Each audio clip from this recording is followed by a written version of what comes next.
Hello साथियों, आप सभी का बहुत बहुत स्वागत है आपके अपने परिवार के अंदर। दोस्तों फटाफट से सभी दोस्त हमारे साथ जुड़ जाइए और वीडियो को ज़्यादा से ज़्यादा शेयर कर दीजिए अपने दोस्तों के अंदर। फिक्स अपने 8 बज चुके हैं, सभी को वेरी गुड इवनिंग दोस्तों। चलिए क्लास स्टार्ट करते हैं हिंदी व्याकरण की। व्यंजन और व्यंजनों के प्रकार दोस्तों, कल स्वर पढ़े थे और स्वरों के प्रकार पढ़े थे। आज हम व्यंजन और व्यंजनों के प्रकार दोस्तों। स्वर कितने होते हैं दोस्तों, कमेंट करके बता देना। लाइव क्लास के अंदर कमेंट ऑन है सभी के। चलिए अब व्यंजन, व्यंजन के प्रकार। व्यंजन क्या होते हैं? सबसे पहले व्यंजन की परिभाषा आपको दिखाई गई है। जिन वर्णों की, एक बार दोस्त थोड़ा सा बस, चलिए अब एकदम सही होगा। जिन वर्णों के उच्चारण करते समय दोस्तों फेफड़ों से उठने वाली वायु मुख विभाग के उच्चारण और अवयवों से बाधित होकर बाहर निकले, उसे व्यंजन कहते हैं। क्या समझ में नहीं है ये परिभाषा? अगर आप कोई उच्चारण करोगे उस समय दोस्तों, अगर फेफड़ों से जो उठने वाली वायु है, आपके अंदर से हवा आएगी, वो मुख विवर से दोस्तों, मुख से अपने मुख से उच्चारण करने से बाधित होकर, उच्चारण हवा से ही होता है दोस्तों, उस प्रकार के बाधित करती है दोस्तों, उसे व्यंजन कहते हैं। परिभाषा आगे समझ में आ जाएगी, ज़्यादा दोस्तों दिक्कत मान लेना। व्यंजन के वर्णों के उच्चारण में स्वरों का योगदान रहता है दोस्तों।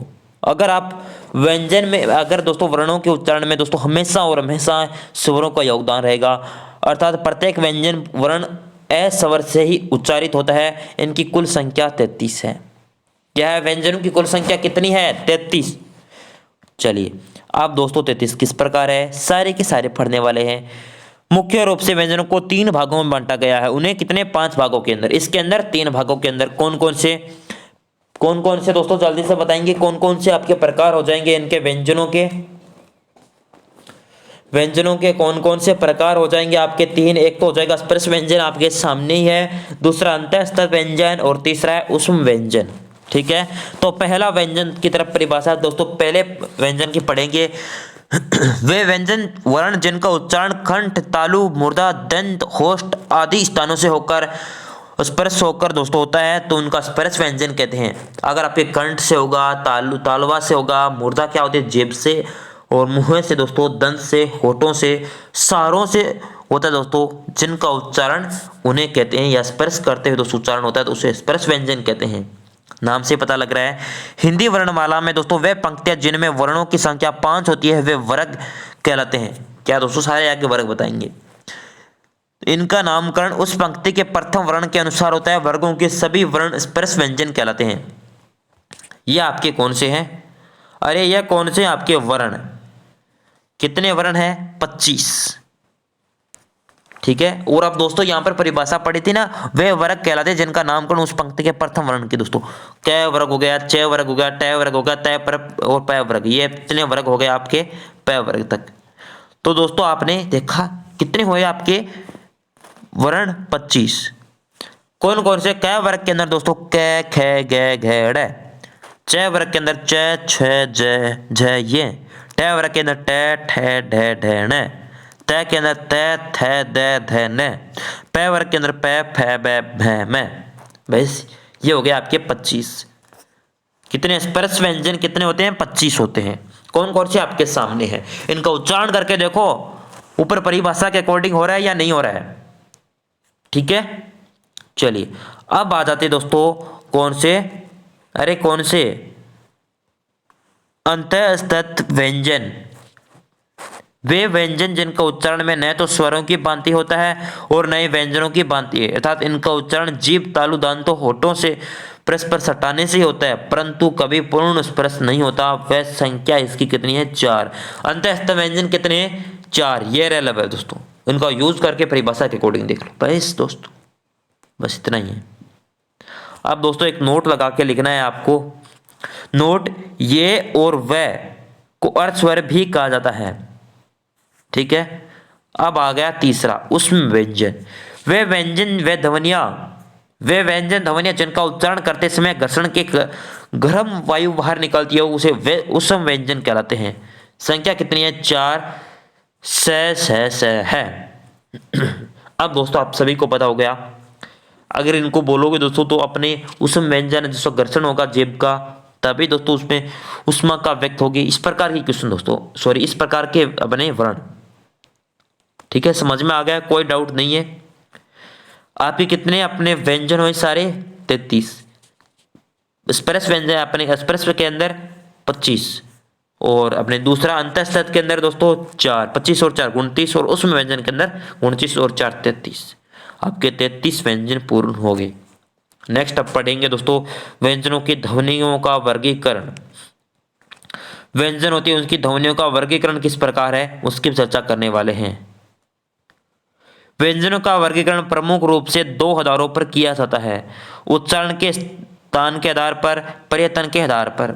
उच्चारण के स्थान पर आधार पर दोस्तों फेफड़ों से उठने वाली वायु मुख विभिन्न के भागों से जीवा का सहारा लेकर टकराती है, जिससे विभिन्न वर्णों का उच्चारण होता है। इस आधार पर उसे अवयव का वर्ण का उच्चारण स्थान मान लिया जाता है।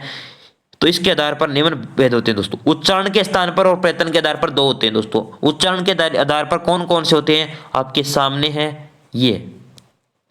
व्यंजनों के प्रकार कंठे, इन्हें कंठ से दोस्तों बोले जाते हैं दोस्तों कै, ख, घ, ग, ये विसर्ग के रूप में उच्चारण कंठ से होता है। बोल के देख लो दोस्तों, अगर कंठ से नहीं हो रहा है तो चेक कर लो दोस्तों, आपके सामने है। तालवे, तालवा दोस्तों आप बोलते हैं तालवा मेरा। तालवे से दोस्तों होते हैं आपके च, छ, ज, झ, ये और ये से, इसे तालवे से बोला जाता है।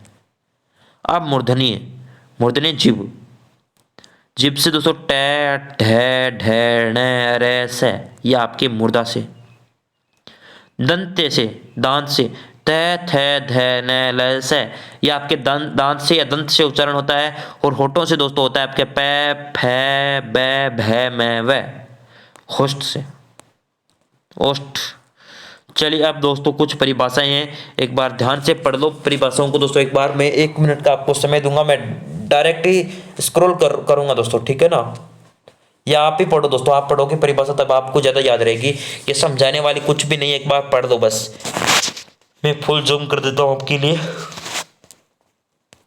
ये लो आपके लिए फुल जूम है, एक बार पढ़ लो। पहले ही परिभाषा के अंदर क्या बोला है, प्रत्येक वर्ग के पंचमाक्षर का उच्चारण करते समय फेफड़ों से उड़ने वाली वायु मुख के साथ नासिका के द्वारा भी बाहर निकलती है उसे, अतः इन वर्णों को नासिकीय वर्ण कहा जाता है दोस्तों। अरे समझ में आया या नहीं आया दोस्तों? आपको सर नहीं आया, क्यों नहीं आएगा दोस्तों? फेफड़ों से अगर आप बोलोगे हवा निकलेगी दोस्तों, वो नासिक यानी नाक के द्वारा दोस्तों बाहर निकलती है। अगर आप कोई अपने वर्ण बोलते हो, व्यंजन बोलते हो, तो दोस्तों नासिक के वर्ण कहलाता है। कौन कौन से? रे, ये, णे, ने, में, इस प्रकार के।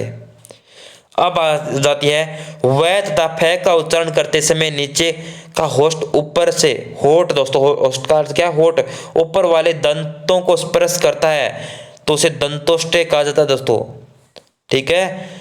तो वह आप देख लो, वे, फे, इस प्रकार के ऊपर नीचे वाले होठ है अपने दांतों को स्पर्श कर रहे हैं या नहीं कर रहे हैं। अगर ऐसा हो रहा है तो आपके दंतोष्टे से हो जाएंगे व्यंजन। उसके बाद है तथा विसर्ग का उच्चारण कंठ के नीचे काकल स्थान से होता है, इन्हें काकलित ध्वनि कहा जाता है दोस्तों।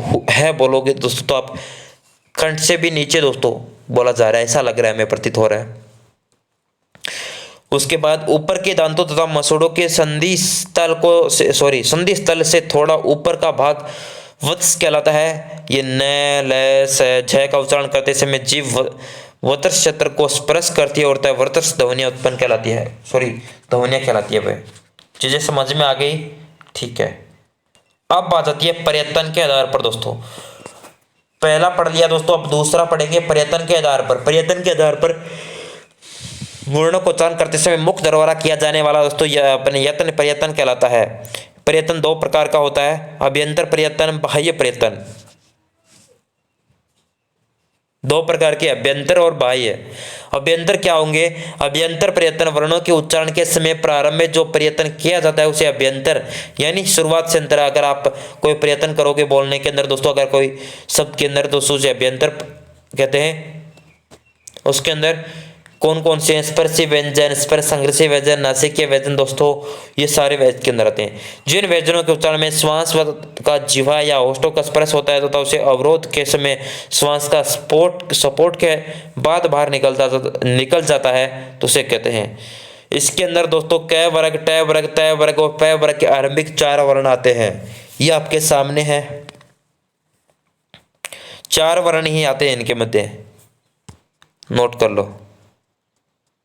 नेक्स्ट आता है स्पर्श संग्रसी व्यंजन। वे व्यंजन वर्ण जिनके उच्चारण में कुछ घर्षण के साथ साथ श्वास वायु बाहर निकलती है। च, छ, जय, जय। अगर आप बोलोगे, उच्चारण करोगे दोस्तों, तो कुछ घर्षण के समान घर्षण होगा दोस्तों, उसके बाद आपकी वायु बाहर निकलेगी, उसे दोस्तों स्पर्श संग्रसी व्यंजन कहते हैं। तीसरा हो गया दोस्तों नासिक्य व्यंजन। दोस्तों नासिक्य व्यंजन कौन से हो गए? जो नाक के द्वारा दोस्तों बोले जाते हैं। ढ में, ये मैंने अभी करवाया दोस्तों। उत्क्षेपित व्यंजन, जिनके उच्चारण में दोस्तों, जिन व्यंजनों का उच्चारण करते समय जिह्वा उल्टकर श्वास के वायु को बाहर फेंकते हैं, उत्क्षेप्त या दीर्घ स्पष्ट व दीर्घुण या ताड़न जात व्यंजन कहलाते हैं। उत्क्षेप्त व्यंजन, जिह्वा को उल्ट कर दोस्तों समान वायु के बाहर, अगर आप बोलोगे दोस्तों तो आप जिह्वा वो अंदर आपके उल्टेगी, उसके बाद बाहर हवा आ रही है, तो उत्क्षिप्त व्यंजन कहलाते हैं। उसके बाद आ गया लुठित व्यंजन। लुठित व्यंजन, जिस व्यंजन में वर्ण का उच्चारण करते समय वायु जिह्वा के ऊपर से लुढ़कती हुई बाहर निकल जाती है, उसे लुठित व्यंजन कहा जाता है। क्योंकि इस वर्ण का उच्चारण करते समय जिह्वा के कंपन भी होता है, अतः इसे प्रकंपित व्यंजन भी कहा जाता है। फिर हो गया र, और दोस्तों च, यानी पांचवा दोस्तों, छठा कौन सा हो जाएगा? संघर्षहीन व्यंजन, जिनका उच्चारण करते समय कोई भी दोस्तों हवा या किसी प्रकार बाहर नहीं निकलती है, तो उसे संघर्षहीन व्यंजन कहा जाता है। ये वह, आपको किसी प्रकार की हवा बाहर नहीं निकलेगी, मुख से बोलोगे। उसके बाद आ गया दोस्तों पार्श्विक व्यंजन, छठा सातवां। पार्श्विक व्यंजन के अंदर दोस्तों पार्श्व शब्द का शाब्दिक अर्थ है बगल होता है, अर्थात जिस व्यंजन का उच्चारण करते समय वायु जिह्वा के दोनों बगल में बाहर निकल जाती है, तो पार्श्विक व्यंजन कहते हैं दोस्तों। ये आपका ल हो गया। और संग्रसी व्यंजन दोस्तों, जिनके उच्चारण में संग्रस आता हो दोस्तों, उसे उच्चारण करने में थोड़ी सी उष्मा उत्पन्न होती है, इस प्रकार की वायु निकलती, संग्रस करना पड़ता है, उसे संग्रसी व्यंजन कहते हैं। स है। ये हो गए आपके कितने व्यंजन दोस्तों। अगर कोई भी चीज में डाउट रहता है तो पूछ सकते हो कमेंट बॉक्स के अंदर। और आप दोस्तों जिस दिन एमसीक्यू करेंगे ना इस टॉपिक के, उस दिन आपको सारी चीजें रिवाइज हो जाएगी, चिंता मत करो, एक बार देख लो बस। एमसीक्यू करेंगे उस दिन आपको दिमाग में तुरंत घूमेगी, हमने वह चीज पढ़ी थी। यही तो बेसिक का कॉन्सेप्ट होता है दोस्तों, अन्यथा क्या पढ़ोगे? समझ में अगर नहीं आती दोस्तों, समझ में आएगी परिभाषा एक बार पढ़ लो, उसके बाद पीडीएफ से एक बार पढ़ लेना, और उसके बाद आपका काम हो गया कंप्लीट। उसके बाद मेरा ही काम है दोस्तों एमसीक्यू करवाना, एमसीक्यू करवाऊंगा, आप ऐसे क्वेश्चन उछालोगे। अगर कोई भी क्वेश्चन नहीं आता है तो आप देखोगे सर ये मैंने पढ़ा था, इस चीज पे यहाँ पर पढ़ाई थी, उस टाइम याद आ जाएगी। चलिए नेक्स्ट क्वेश्चन, सॉरी अपना 2 नंबर पर बाह्य प्रयत्न, वर्ण के उच्चारण करने में दोस्तों बाह्य प्रयत्न करना पड़ता हो दोस्तों, उसके 2 आधार हैं, श्वास के आधार पर, नाद या कंपन के आधार पर। श्वास के आधार पर उच्चारण करने वाले श्वास वायु के आधार पर दोस्तों 2 व्यंजन प्रकार के हैं, अल्प प्राण व्यंजन और आपके हो जाएगा महाप्राण व्यंजन। अब दोस्तों इस चीजों को याद मत करो दोस्तों, एक बार देख लो बस, इतनी चीजें, ताकि देखी हुई चीज कभी दोस्तों अगर एग्जाम में कहीं से घुसा देता है ना क्वेश्चन आपको, तो आप कर सकते हो उसको, बस देखते जाओ। अल्प प्राण व्यंजन दोस्तों वे व्यंजन जिनके उच्चारण में कम श्वास वायु बाहर निकलती है दोस्तों, उसे कहते हैं अल्प प्राण व्यंजनों की संख्या है 19, अल्प प्राण स्वरों की संख्या है 11, और कुल अल्प वर्णों की संख्या दोस्तों आपके 30। व्यंजन कितने? 19, स्वर कितने? 11, और कुल वर्ण कितने? 33 आपके। यथा प्रति वर्ग का दोस्तों तीसरा और 5वां वर्ण अल्प प्राण होते हैं, अंतःस्थ व्यंजन दोस्तों यरलव्य भी अल्प प्राण होते हैं, स्वर सभी अल्प प्राण होते हैं। ये चीज भी आपको याद होनी चाहिए। अब आ जाती दोस्तों महाप्राण, इसके अंतर ही महाप्राण दोस्तों वे व्यंजन वर्ण जिनके उच्चारण में श्वास वायु अल्प प्राण व्यंजनों की अपेक्षा दुगुनी बाहर निकलती है, उसे कहते हैं महाप्राण। वे वर्णों की संख्या 14 है। इसके अंदर दोस्तों प्रत्येक वर्ग का दूसरा और चौथा महाप्राण होते हैं, उसमें व्यंजन स है महाप्राण वर्ग। ठीक है। अगर दोस्तों आप कुछ स्टूडेंट कहेंगे सर कौन कौन से दूसरा और चौथा, तो मैंने एक बार ऊपर वाला दिखाता हूँ, एक बार तो आपको चीज, एक बार रुक जाओ बस थोड़ा सा। ये आपके दूसरा और चौथा, देखिए इसके अंदर दूसरा और चौथा, ये दूसरा और चौथा, इस प्रकार के। ठीक है, दूसरा और चौथा, दूसरा और चौथा, दूसरा और चौथा, इस प्रकार के प्रत्येक का, ये भी चीज याद होनी चाहिए। नेक्स्ट क्वेश्चन नेक्स्ट आपके क्या है, ये हमने पढ़ चुके हैं। चलिए अब दोस्तों वर्णों की संख्या के प्रश्न दोस्तों किस प्रकार के प्रश्न बनते हैं। कुल स्वर कितने हैं 11। कुल व्यंजनों की संख्या है 33 कैसे है तक। कुल स्वर और व्यंजनों की संख्या 11 + 33 44। संयुक्त व्यंजनों की संख्या है 4 श ग श्र। उत्क्षेपित व्यंजनों की संख्या है आपके ढ और अयोग वर्णों की संख्या अंग। बस 2 चीज़ याद हो गई। याद कर लें दोस्तों, आज की क्लास की बस इतना ही। इतनी चीज़ों को याद करना, वीडियो को लाइक करना, शेयर करना, नेक्स्ट क्लास के अंदर दोस्तों ज़्यादा से ज़्यादा दोस्तों के अंदर लेकर आना। धन्यवाद।